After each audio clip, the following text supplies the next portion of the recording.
Hey everyone, ready for a deep dive into something that I think we all think about a lot. Oh, lay it on me. I'm intrigued already. All right, so gifting in relationships. You know how it is. You're always trying to figure out the right balance, like how much is too much, how little is too little. The eternal question. Right.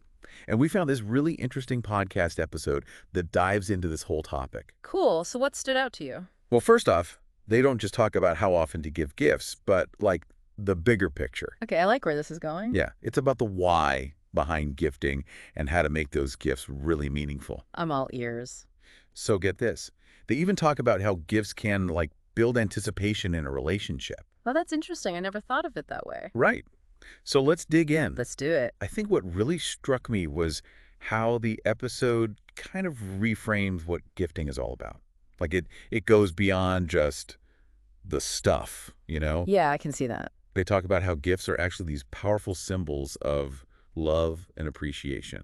I mean, that makes sense when you think about it. Totally. So it's not just about the item itself, right? No, it's more about what that item represents. It's a way of expressing your feelings in a tangible way.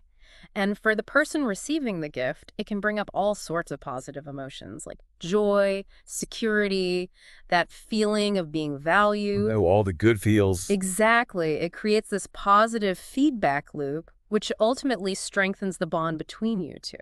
Kind of I remember when my partner surprised me with tickets to see this band, right? I had mentioned I liked them, like months ago. Wow, they remembered. Yeah. And it wasn't even about the concert. It was the fact that they were paying attention and, remembered something important to me. See, that's perfect. It shows that thoughtfulness and how gifts can spark those memories that connect you. And the podcast, they go into different ways people approach gifting too. Oh, like the whole special occasions versus everyday surprises thing. Exactly. You have those big milestones, birthdays, anniversaries. Those are kind of symbolic of the whole year almost. And there's that pressure to find the perfect gift, which, can be fun, but also kind of stressful. Definitely.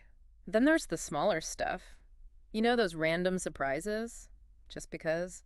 That can really keep things exciting. And the cool thing is, the podcast had all these different people sharing their perspectives on this. Really? Yeah, some were all about those frequent, smaller gestures Yeah. to keep the spark alive. Makes sense. And others preferred to, go all out for the big events, So many different approaches. which shows there's no one right way. It's about figuring out what works for your own relationship. Absolutely. What feels good for both of you? But then the question becomes, how do you actually find that balance? Right. How do you make it work? Well, thankfully, the podcast had some pretty solid advice on this. Oh, do tell. The first thing, and it might seem obvious, is knowing your partner. Specifically, their preferences when it comes to gifts. Yeah, but how do you bring that up without making it awkward? Like, hey, so how often do you want presents? Doesn't exactly scream romance. Ugh, I know. But the podcast had some good strategies for, having those conversations without making it weird. I'm listening. Okay, so instead of focusing on how often to give gifts, maybe start by asking about the types of gifts they've loved in the past. Mm-hmm. What made those stand out. That's a good idea, like digging into what really resonated. Right. Or you could even talk about past gifts that, maybe sparked a special memory or a joke you guys share. Ah, I see. So it's like easing into it through reminiscing. Yeah, and it helps you understand their preferences without, putting them on the spot. Clever. So it's more about understanding what makes them feel truly loved through gifts, Exactly. not just ticking a box. Nope. And once you have a sense of their style, the podcast suggests, some practical things you can do. Like what? Well, they talked about, setting a rhythm that works for you guys. Mm. Maybe it's a monthly surprise or, a mix of celebrating those big occasions with a bigger gift and then sprinkling in smaller gestures throughout the year. Ah, a hybrid approach. Right. And I know it seems basic, but they really stressed how important personalization is. Ditch the generic chocolates and really think about something that reflects your partner's interests and personality. Yeah, it's all about showing that you know them. Totally. Remember the examples they gave? Choosing a book by their favorite author instead of just grabbing something random? Right, right. Or maybe they've mentioned liking a certain gadget. Those are the kinds of things that say, I pay attention. Exactly. But sometimes don't we get caught up in thinking that bigger, more expensive equals more caring? Oh, for sure. Like, that's a trap it's easy to fall into. But the podcast had a really great point about that. What was that? They said thoughtfulness always trumps expense. Sometimes those smaller, more personalized gifts, they have way more impact than something extravagant. Because it's about that genuine effort. Exactly. It shows you really understand their unique preferences. You're not just throwing money at the situation.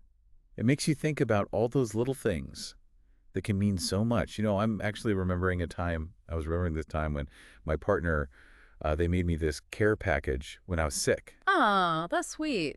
Yeah, it had all these little things. Mm. My favorite teas, fuzzy socks, a funny movie. Those little comforts. Exactly. Yeah. And it just made me feel so, I don't know, cared for. It wasn't anything fancy, but it meant a lot. It's those gestures that really hit you in the feels. And the podcast, they talked about how the timing of a gift can really make a difference, too. Oh, right. Like a gift during a hard time can mean so much more. Exactly. It's like a tangible way of saying, I'm here for you. You don't even need words. It's its own language, almost. Yeah. But they also talked about how it doesn't have to be this big, grand thing every time. Right. Sometimes the smallest things are the most powerful. Like, what were some of the examples they gave? Let me think. Oh, like a handwritten note, you know? Yeah. Just expressing your appreciation. That's always nice. Or maybe they're stressed, so you bring them a cup of their favorite coffee. Little things. Or offering to do a chore they usually handle. It might not seem like much, but it shows you're paying attention. It's like you're saying, I see you and I want to help. Exactly. And those small acts, they can really build up that sense of security and stability in a relationship. Because you feel supported? Yeah. Like you're seen, heard, understood. That kind of emotional support can be huge. And this all connects back to, paying attention to your partner's cues and reactions, like the podcast talked about. Oh, absolutely. If you zoom out, it's really about understanding your partner on a deeper level. What do you mean? Well, it's about noticing those little things, their moods, their energy, what's stressing them out, what makes them happy. Okay, yeah. And then when you're thinking about gifts, those observations, they become like gold. So you can choose something that really fits what they need in that moment. Exactly. You're speaking to their current state, not just picking out something random. Almost like becoming fluent in their emotional language. That's a great way to put it. And sometimes that kind of awareness, that's the best gift you can give. But the podcast also mentioned this other interesting approach. What was that? Celebrating even the smallest victories with a gift. Oh, yeah. I remember that. Like some listeners would mark little wins with a little something special. Right. It could be a promotion, finishing a tough project, even just having a really productive day. And then boom, little celebration. It's like they weave gift giving into their everyday life. They don't wait for those big occasions. Every win becomes a chance to show appreciation. I love that. Yeah. It keeps things fun. And it reinforces that you're a team. Totally. It builds this culture of appreciation in the relationship. You're noticing and celebrating those moments that might otherwise slip by. And those little acknowledgments, sometimes they can mean even more than, I don't know, a birthday present. Because it's about the everyday stuff. Yeah. It's like that saying, don't sweat the small stuff. Celebrate it. Yes. But at the end of the day, the podcast was clear about one thing. What's that? There's no magic formula for how often to give gifts in a relationship. It's different for everyone. It depends on your dynamic, what feels good for both of you. Right. It's not about following some rigid schedule. It's about understanding why behind the gift. Why are you doing it? Yeah. It's about being mindful, intentional, and, understanding what your partner needs and likes. Creating that shared language of love and appreciation. Exactly. Finding that sweet spot where your gifting style matches up with what makes them feel truly loved and appreciated. Like finding the perfect fit. And the best way to figure that out, you know what it is. Tell me. Pay attention to how they react. Notice how they respond to different kinds of gifts at different times. Makes sense. Do they light up when you surprise them with something small? Or is it those big gestures that really hit home? Their reactions, they tell you everything. So even though we're deep diving into gifting, it's really about something much bigger, isn't it? Oh, absolutely. Gifts are great. They can symbolize a lot. But true intimacy, that goes way beyond material stuff. It's those everyday moments of love, support, really understanding each other. That's what builds a lasting connection. It's like you're giving those intangible gifts, your presence, your attention, genuine care. Yes. And those are the gifts that really nourish a relationship.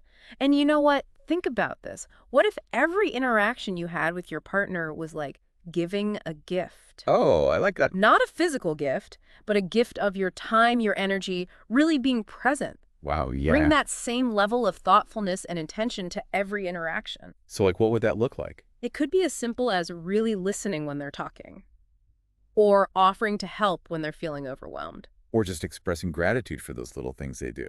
Exactly. It's finding those small but powerful ways to say, I see you, I value you, I'm here. And those are the gifts that really make a difference in the long run. Absolutely. Speaking of gifts that stand out, I remember this one time. So I was going to tell you about this gift, right? This one time, my partner, they know I love to cook. Uh-huh. And one year, they got me this private cooking lesson. Ooh, fancy. It was with this chef who specialized in this cuisine I'd always wanted to try. No way. Yeah. So it wasn't really about the stuff, right? It was more the experience. Yeah, exactly. It was the chance to learn something new and together, which made it even better. That's really special. Like you're not just getting a thing, you're expanding your horizons, kind of. Right. It was about the memory, a new adventure we could share, which actually brings us back to that idea that, like, gifts don't always have to be objects. We've been saying that all along. It could be an experience, a gesture, doing something for them, anything that speaks to your partner's, what do they call it, love language, Yeah, love language. and, brings you closer. It's like you're saying, hey, let's put some energy into our connection. Let's build memories that will last. That's a really cool way to think about it. And I think that's a pretty perfect place to wrap things up, actually. I agree. We've covered a lot today, from like the whole psychology behind gifts to the practical stuff, like how to find that balance in your relationship. But in the end, there's no one answer. Nope. It comes down to being thoughtful, being intentional, and of course, knowing your partner, what makes them tick. It's about building that culture of appreciation and love, one gesture at a time. Exactly. So, as you go about your day, think about this. What little but meaningful gift can you give your partner today? Maybe it's your presence, your appreciation, or even just an experience you can share. The possibilities are endless. And the rewards are huge. Absolutely. Thanks for tuning in, everyone. And until next time, happy gifting.